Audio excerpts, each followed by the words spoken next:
बहुत कुछ है, बहुत कुछ है, बोलूँगी भी।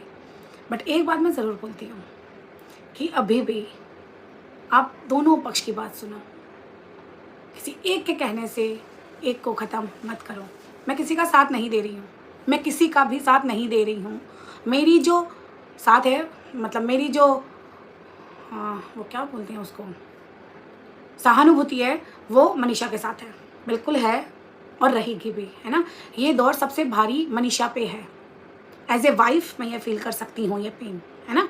और जितनी भी वाईटी पे देखने वाली वाइफ है वो सारी ये बात फील कर सकती है, इसमें कोई दो राय नहीं है, इसमें कोई दो राय नहीं है। अब मैं आपको मेरे और मनीषा के बीच में जो बातें या जो भी स्थिति जो पिछले कुछ दिनों से चल रही थी उसके बारे में बताती हूँ। कि पिछले जब कंट्रोवर्सी चल रही थी हमारी, तब ये आया था उठ के कि मैंने मनीषा के कान भरे हैं, मैंने मनीषा को भड़काया है। और आज वही आप लोगों की सोच में है कि मैंने उस टाइम मनीषा को समझाया था। तो मैं आप लोगों को बता दूं कि ना तो मैंने उस टाइम मनीषा के कान भरे थे, ना मैंने मनीषा को उस टाइम भड़काया था, और ना आज आप लोगों के सोच के अनुसार मैंने उस टाइम मनीषा को समझाया था। मैंने मनीषा से इतनी बात कभी की ही नहीं।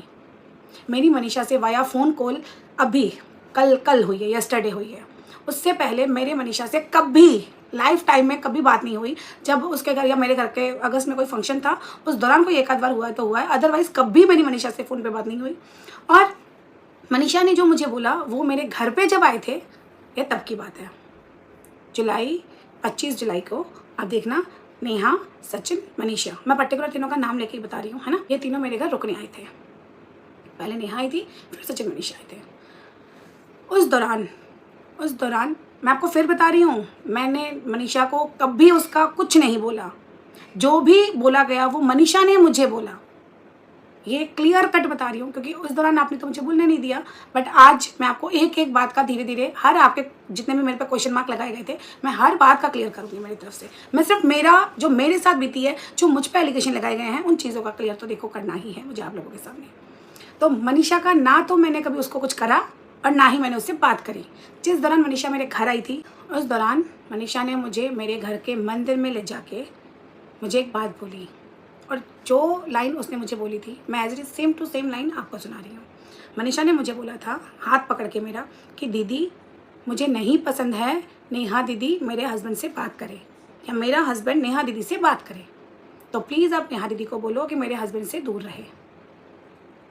ठीक है, मैंने उसकी बात सुनी और मुझे भी लगा यार मैं भी वाइफ हूँ, देखो मैं भी वाइफ हूँ, और मुझे भी अगर जज जाएगा ना कि मेरा पति से बात नहीं करे तो मैं भी स्ट्रिक्ट होती हूँ। और मुझे लगता है कि पूरी दुनिया में हर वाइफ को ये अधिकार है अपने पति पे, है ना। वो डंके की चोट मनीषा ने तो मुझे बोला, बट मनीषा की जगह मैं होती तो मैं डायरेक्ट मेरे पति को बोलती कि आप उससे बात नहीं करोगे। बट ठीक है, कोई बात नहीं, उसने मुझे बोला।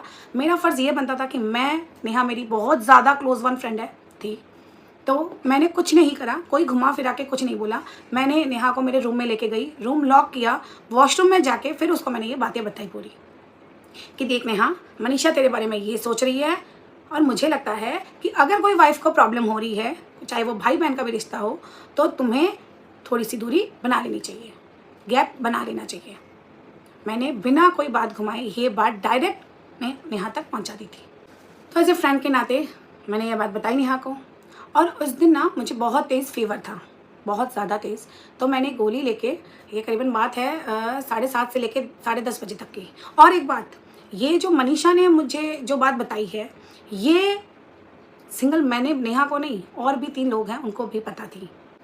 उसके बाद मैंने गोली ली और मैं सो गई, क्योंकि मुझे बहुत तेज़ फीवर था, बहुत तेज़।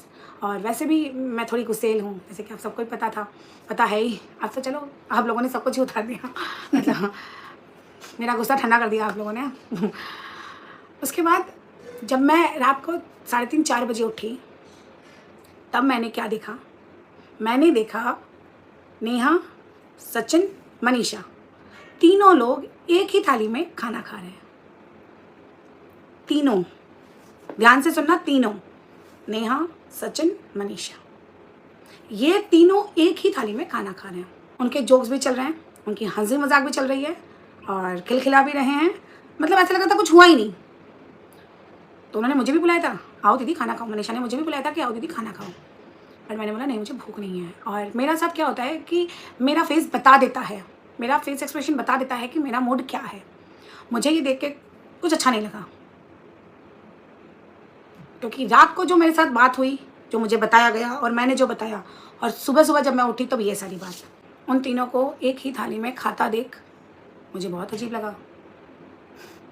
और मैं ऐसे देखती रह गई। बहुत कुछ चल रहा था मेरे दिमाग में, तो मैं देखती रही उनको।